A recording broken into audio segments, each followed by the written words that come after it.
দুদিনের টানা বৃষ্টিতে জলস্তর বেড়েছে উত্তরবঙ্গের মহানন্দা, তিস্তা, নাগর, টাঙ্গন নদী সহ অন্যান্য নদীগুলির।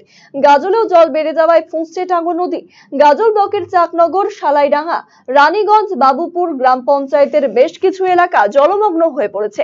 অনেকের দাবি, টাঙ্গন নদীর জলে প্লাবিত হয়েছে ক্রমশ নিচু এলাকাগুলি। খবর পেয়ে প্রাকৃতিক দুর্যোগ কবলিত এলাকাগুলো পরিদর্শনে যান গাজলের বিডিও সুদীপ্ত বিশ্বাস সহ অন্যান্য আধিকারিকেরা।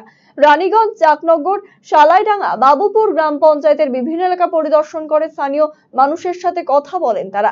এর মধ্যে চাকনগর পঞ্চায়েতের কদুবাড়ি এলাকা ভয়াবহ। এলাকার টাঙ্গন নদীর বাঁধের অবস্থা বিপজ্জনক। যে কোনো সময় বাঁধ ভেঙে এলাকা প্লাবিত হতে পারে বলে আশঙ্কা করছেন গ্রামবাসীরা।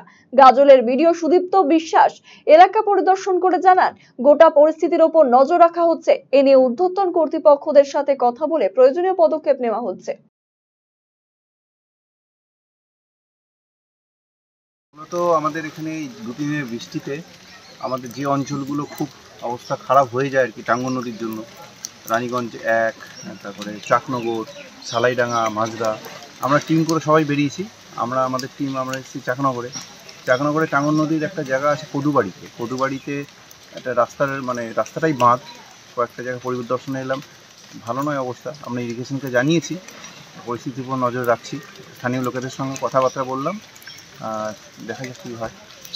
দেওয়ার বলতে এটাই যে অন্যান্য এই সময় যেটা আমাদের সঙ্গে যোগাযোগ যেন নিয়মিত থাকে, এবং যদি নদীর অবস্থা খারাপ হয় মানুষজনকেও রিকোয়েস্ট করলাম নিকটবর্তী স্কুলে যেন তারা ওঠে, প্রাণহানি যাতে কোথাও না ঘটে।